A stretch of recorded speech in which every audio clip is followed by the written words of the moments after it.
You are Locked On Syracuse, your daily podcast on the Syracuse Orange.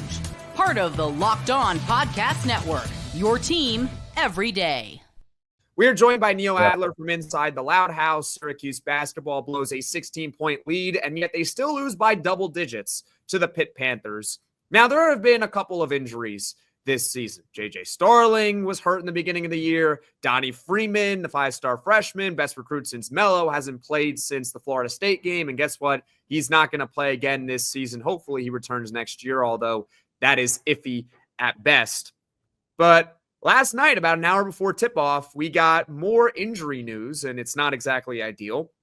Elijah Choppa Moore did not play last night with a right leg injury per Syracuse basketball's Twitter account. Now, we already saw one game without Choppa Moore, but Neil, how do you think this impacts Syracuse, at least for this season? Well, certainly it's not ideal, although to be fair, it's not like and I'm a big fan of Elijah. I think he's a hardworking young man, and I obviously want him to have a speedy recovery. But let's be honest, in recent games, even when he's in the starting lineup, he doesn't seem to play a whole lot. And that's certainly been something that other fans have, discussed with me on social media or has been talked about in chat forums and that sort of thing. It's like, why is Choppa starting, but then getting taken out so quickly and not play? Like, what's the point of that? I mean, Syracuse in their post on Twitter, X, whatever you want to call it, they didn't say anything other than he was out for that game. So we don't know if it's day to day or, if I'm being honest, I don't think that Syracuse was super forthcoming with information about Donnie, maybe because they weren't sure, or, there's certainly privacy laws and I get all that. But I hope Choppa comes back. I mean, if he doesn't, he's not having a huge impact on the game of late, but it's also because he's not playing a lot. So it's like, it's not really I'm not like criticizing him per se. I'm just saying you can't really have an impact if you're not playing. Carlos actually had a pretty good game yesterday. He had 8 points and six assists. And certainly if Elijah is out indefinitely or longer term, a guy like Carlos is going to get more run, and Carlos was the starter and then struggled, and then Elijah became the starter. But I'm looking here at Elijah's numbers. I mean, he's averaging just under 16 minutes a game, 5 points, a rebound, an assist, shooting less than 40% from the field and 31% from the 3-point land. And he certainly had some games earlier on. I can't remember which game where he had like 20 plus points in one game early on and he just totally erupted. And but he's kind of like everyone else on the team. They're just really inconsistent. He came in known as a long range shooter, and he was a top 60 national prospect, a top 10 shooting guard in his class. But I think the expectation that he was going to have a huge impact as a freshman, I'm not so sure about that. But then again, when someone like Carlos, who was in the starting rotation, struggles, and then JJ was out for 7 games. So Elijah, gets into the starting rotation, but still isn't playing a ton, isn't necessarily in there at crunch time. So I want to see him back just because I want the young man to be healthy. But I mean, this probably sounds crass, but if he doesn't come back, I mean, I don't know if the team is like, it's better to have Elijah there than not, but is it like a huge drop off? I don't know. I mean, what do you think? I do not think it is a big drop off. Yeah, and that's not anything against him personally. I mean, it's.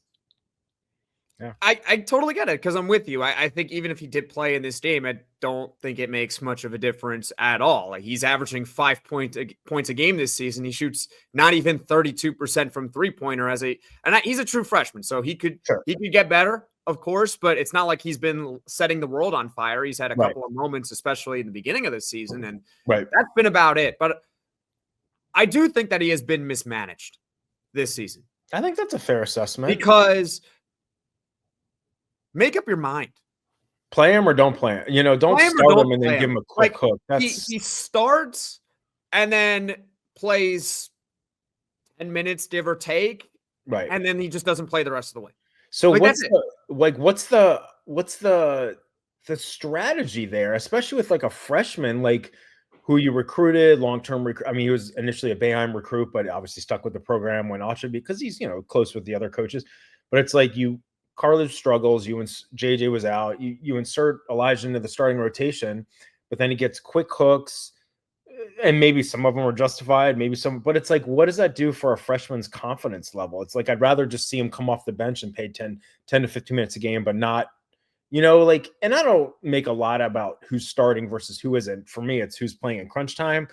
But especially with a young player, you start him, and then even if he's not, whether he's playing well or not, it's like he's always coming out. I just don't understand it. I don't understand it. Yeah.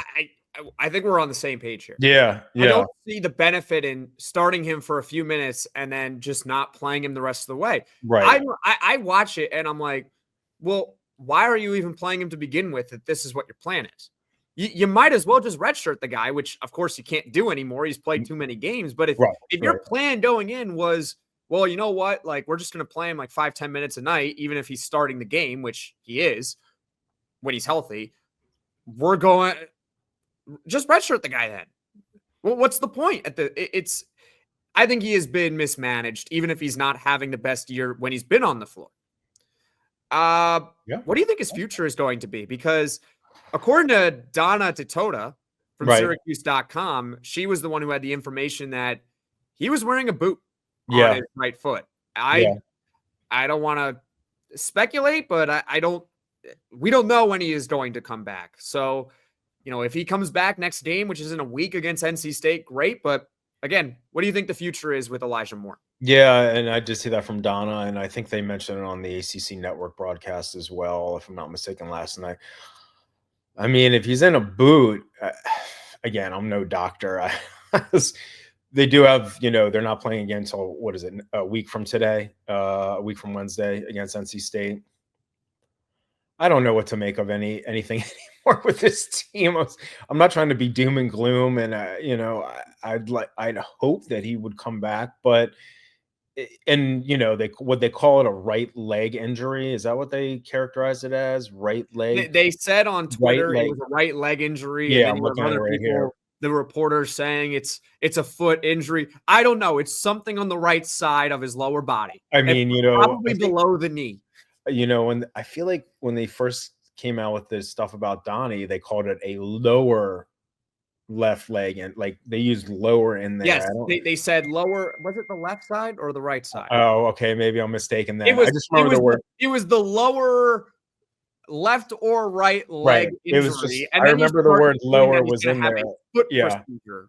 Yeah. Now look, I am not a doctor. You're not a doctor, but there's a big difference between the leg and a foot. I'm just going to put that out there. Yeah, well, maybe you should become a doctor then, because you're super on point there. I know the difference between a leg and a foot. I hope that the audience knows too. I hope so. I don't have any more information than that, so it's pure speculation. But I will say that with the way the season's going, 4 regular season games left, it would not surprise me if he doesn't play again this year. But I'm not wishing that. I'm not hoping that. It's just my gut opinion based on this season and where it's gone. But again, like you said, they've got a week off, so maybe. But being in a boot, I mean, that's a precautionary thing. But does that say it's more serious than we would? I don't know. But I just, based on the way the season has gone, I hope he plays again, but it wouldn't surprise me if he doesn't. I guess I'll just leave it at that. I'm with you on that. And as far as the whole boot thing, you can't really get a read on it. No, it's obviously not necessarily, I wouldn't say it's a good sign, but I wouldn't also say it's doom and gloom, because you see this a lot, at least in football, where at the end of games, you'll see players in the next week or so before another game, they're wearing a boot, and you're like, well, are they going to play? And sometimes it's just precaution. They don't want them moving whatever is wrong there. So you put the boot on just so that they are ready to go for the next game. But it's speculation. I don't. This season has been so bad that there is almost no real incentive to push him if he's not 100%. If Elijah Moore is 100%, he's going to play. But if he's 90%, is it worth it? Because if he can get hurt worse, and we'll talk later on, or actually we'll talk about it soon, about his future really beyond just this season. You don't want him to get hurt even more than he already is. Absolutely not. Absolutely not. Yeah. No, I agree with you. If he's not 100%, what's the point?